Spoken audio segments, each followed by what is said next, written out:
Alright, welcome in. I'm the Kodiak, and it's time to talk about why 78% of NFL players either run out of money or are financially distressed after their careers. So let's get right into it. So, the NFL is the opportunity of a lifetime.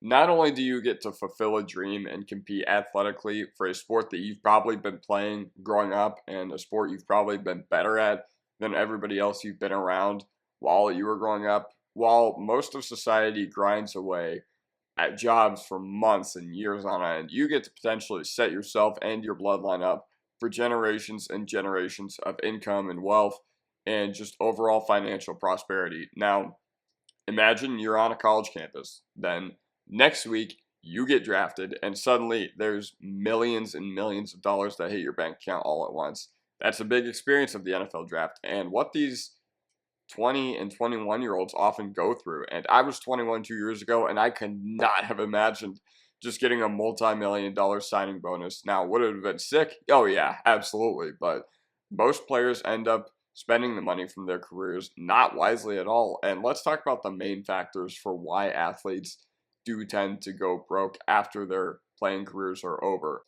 Let's dive right into it. Now, one thing to remember, I'm sure you can look up the career earnings of any player. You can go on Over the Cap, you can go on Spotrac, you can go on literally any of those sites. But you have to remember, the amount of money that you get from the NFL is not really all yours. It's like life. You have to pay taxes. You have to pay, in the case of NFL players, you have to pay NFLPA dues. You have to pay agent dues.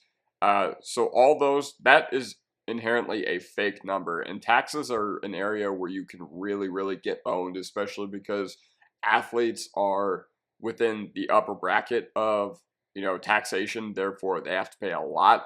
And this kind of highly depends on the state you're in. For example, if you're in California or New York, your taxes are probably going to look a lot sadder than a guy who plays in Texas or Florida.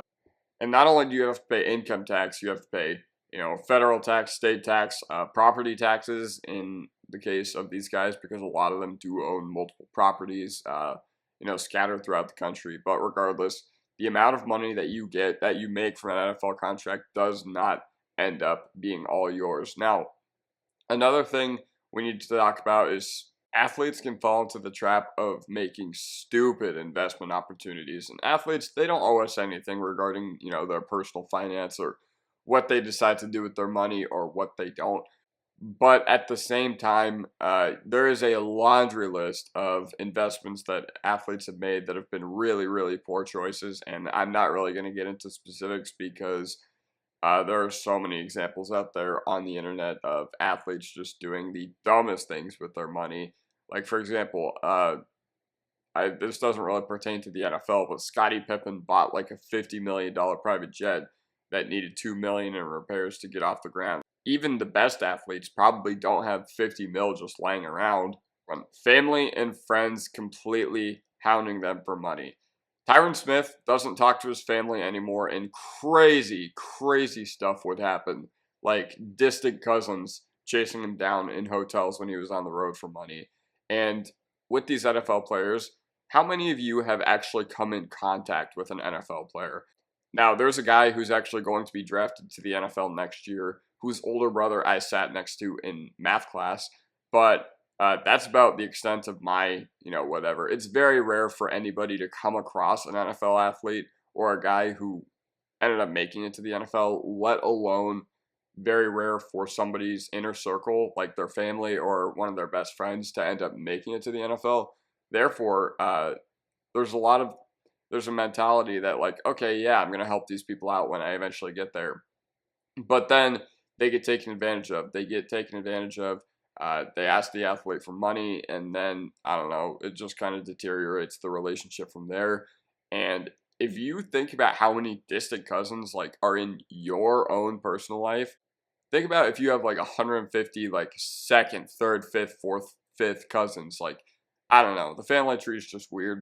I have over 150 to 200 cousins in Ohio that I've never heard of before. And there is not a shadow of a doubt in my mind that they would probably all know who I was if I ended up making it to the NFL or something like that. Now, not all of them would probably chase me down for money, but you have to realize that that is the reality of what these NFL players are dealing with sometimes. people from way long ago are going to reach out to them and be like, oh, can you hook me up? And then the athlete, out of their good graciousness and heart, are just like, yeah. And then they get taken advantage of. So, last point I want to make is athletes tend to have some pretty expensive lifestyle. And a lot of guys aren't prepared for money just hitting their bank account and money just being abundant. Now, I used to work at a place where I would come in contact with NFL players frequently. I'm not going to say how, but what sticks out to me is these guys have really, really expensive taste. And honestly, I have expensive taste too. I'm someone that very much believes in enjoying your money because there's no reason to sit there and save every penny and be ultra frugal and be like, why would I spend $9 on that Chipotle burrito? Even in like an average person. But they buy houses, they buy cars, they just make really, really unwise purchases. And again, most players do not end up signing multi-year contracts. 70 to 80% of guys who end up making it to the NFL are not starters to begin with. They're just camp bodies. Teams just add them in May, June, July when they're just trying to fill out their rosters. And all these guys are just competing for a spot. Now, if you're like a 3-4 year, camp body, a guy who was able to bounce around in the offseason but wasn't quite good enough to become a mainstay on the main roster or even a backup, and you're going out and you're buying cars, you're buying multiple houses, like that can really add up. And athletes do not owe us anything when it comes to their personal spending. But I do feel like a lot of them do tend to oversee that fact.